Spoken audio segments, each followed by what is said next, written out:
কাছে গুরুত্বপূর্ণ একটি কোশ্চেন রয়েছে, সেটা হচ্ছে চুরি করা মাল ক্রয় করা জায়েজ কিনা। চুরি করা মাল ক্রয় যদি কোনো ব্যক্তি যদি দোকানদার যদি জেনে যদি ক্রয় করে তাহলে সেটা পূর্ণাঙ্গ জায়েজ হবে না, কেননা কল্যাণের সাথে এক মানুষ থাকতেই হবে।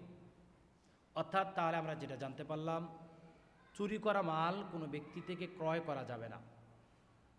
যদি সে ব্যক্তি জানতে পারে তাহলে তার গুনাহ হবে, অর্থাৎ যে ব্যক্তি ক্রয় করেছেন কোনো দোকানদার সে ব্যক্তি গুনাহগার হবেন।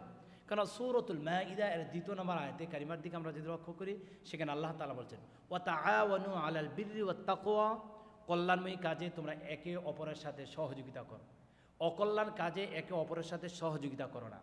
বলছে ভালো কাজের সাথে একে অপরের সাথে মিলেমিশে কাজ করার জন্য, খারাপ কাজের সাথে একে অপরের সাথে মিলেমিশে কাজ করা যাবে না। কোনো দোকানদার তার টাকাটা কিন্তু হালাল ছিল, কিন্তু অন্য কোনো ব্যক্তি এই দোকানদারকে চুরির কোনো একটি পণ্য তাকে ধরিয়ে দিয়েছেন, অর্থাৎ সে ক্রয় করেছেন দোকানদার, এই তার হালাল টাকা দিয়ে হারাম বস্তু কেনার কারণে তার এই টাকাটা হারামে উপনীত হয়ে গেছেন। তাহলে আমরা জানতে পারলাম কোনো চুরির মাল কোনো দোকানদার ক্রয় করতে পারবে না, ক্রয় করা তার জন্য বৈধ নয়।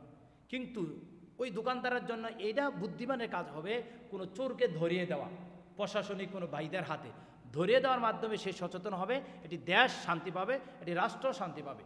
আজকে আমাদের সমাজের ডানের কথা যদি বলি, বামের কথা যদি বলি, সামনের কথা যদি বলি, পিছনের কথা বলি, উপরস্থ লিডারদের কথা যদি বলি, সকল আঙ্গিনার মধ্যে আজকে চোর ঢুকে গিয়েছেন। তাদের ব্যাপারে আমাদের কাছে অনেক মুসল্লি, অনেক কাছের মানুষ, অনেক মিডিয়ার ভাই জানতে চায় তাদের ব্যাপারে কি হবে। তারা অবশ্যই গুনাহগার হবে, অবশ্যই গুনাহগার হবে।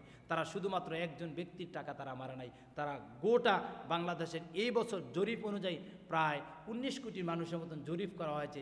শুধু তাই নয়, শুধু তাই নয়, তারা 19 কোটি মানুষের টাকা তারা ভক্ষণ করেছে। কিয়ামতের ময়দানে সকল ব্যক্তিদের কাছে তারা ধরা খাবে। তাহলে আমরা জানলাম চুরির মাল ক্রয় করা যাবে না। আল্লাহ তাআলা আমাদের সবাইকে সচেতন হয়ে কাজ করার তৌফিক দান করুক। আল্লাহুম্মা আমিন।